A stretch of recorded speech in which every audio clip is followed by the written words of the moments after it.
Assalamualaikum warahmatullahi wabarakatuh. Halo, selamat pagi anak-anak Indonesia semuanya. Bagaimana kabar Ananda hari ini?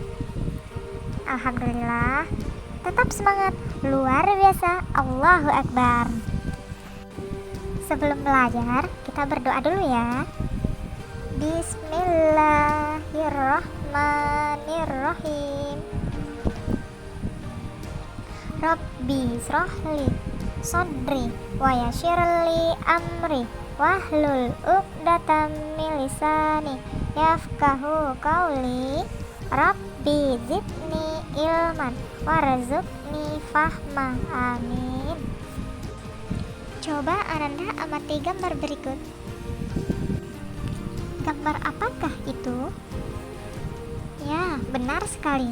Itu adalah gambar orang yang sedang melintasi lautan. Kira-kira kisah siapakah itu? Wow, pintar sekali anak-anak ibu. Itu adalah gambar Nabi Musa menyeberangi lautan ketika sedang dikejar oleh rombongan Fir'aun.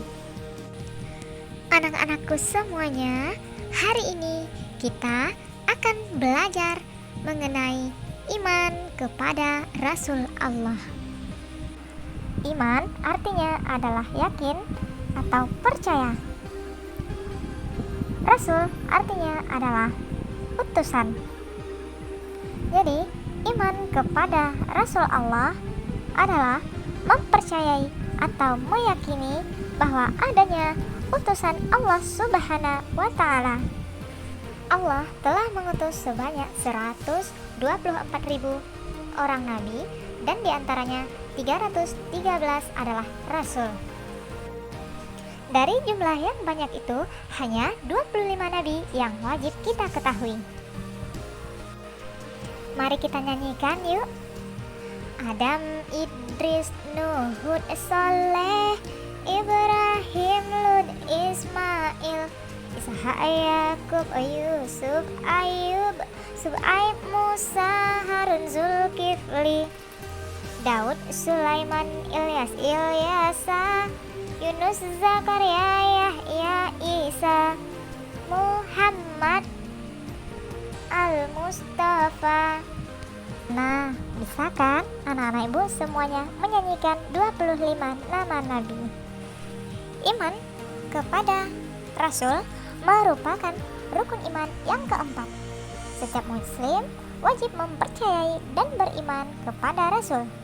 Iman kepada Rasul ini berarti kita mempercayai, meyakini dengan sepenuh hati bahwa Rasul adalah orang yang telah menerima wahyu dari Allah untuk disampaikan kepada umatnya agar mereka menjadi orang yang beriman.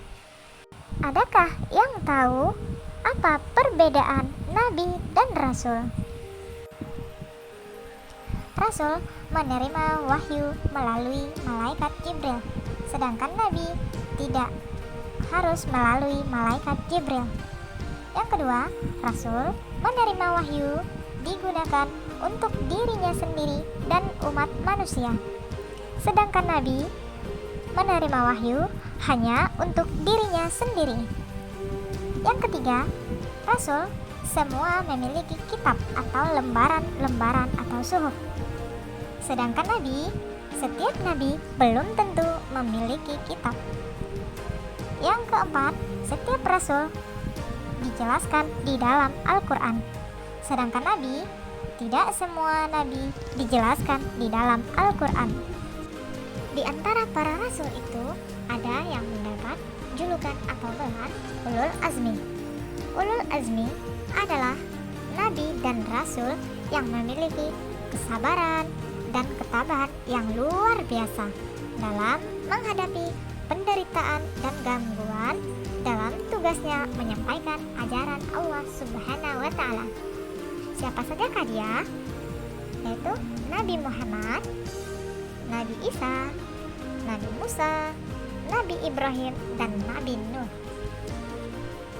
Para rasul ini sebenarnya adalah manusia biasa, tetapi mereka memiliki sifat yang istimewa.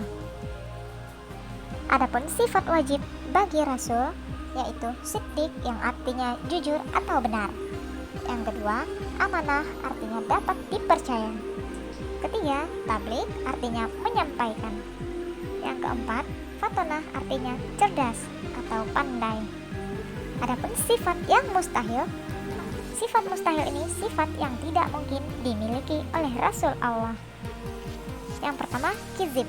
Kizib artinya bohong atau dusta. Yang kedua, khianat artinya tidak dapat dipercaya. Yang ketiga, kitman artinya menyembunyikan. Dan yang keempat, jahlun atau baladah yang artinya bodoh.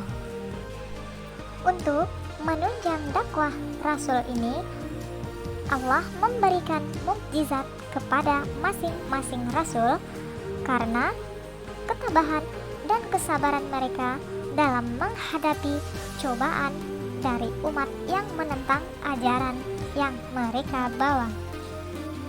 Adapun mukjizat Nabi Ibrahim adalah beliau selamat dari kobaran api ketika dibakar oleh Raja Namrud. Nabi Nuh membuat kapal yang besar sehingga ia ditertawakan oleh orang-orang kafir. Kapal besar ini berguna untuk menyelamatkan mereka dari banjir yang sangat dahsyat.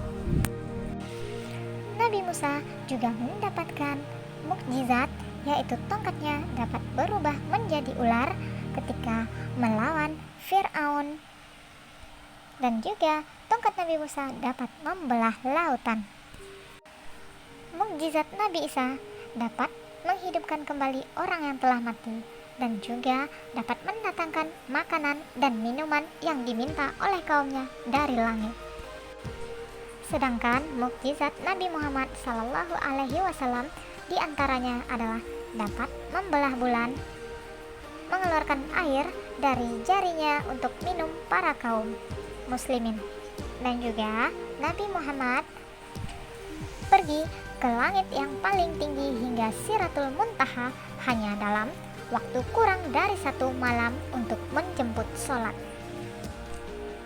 Adapun hikmah beriman kepada Rasul Allah adalah yang pertama, terhindar dari keyakinan yang menyesatkan.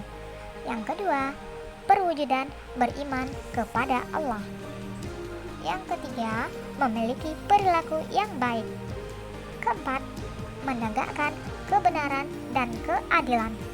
Yang kelima, mengetahui rahmat serta perhatian Allah kepada hamba-hambanya. Yang keenam, mensyukuri nikmat Allah yang besar ini. Dan yang ketujuh, mencintai para rasul, mengagungkannya, serta memujinya.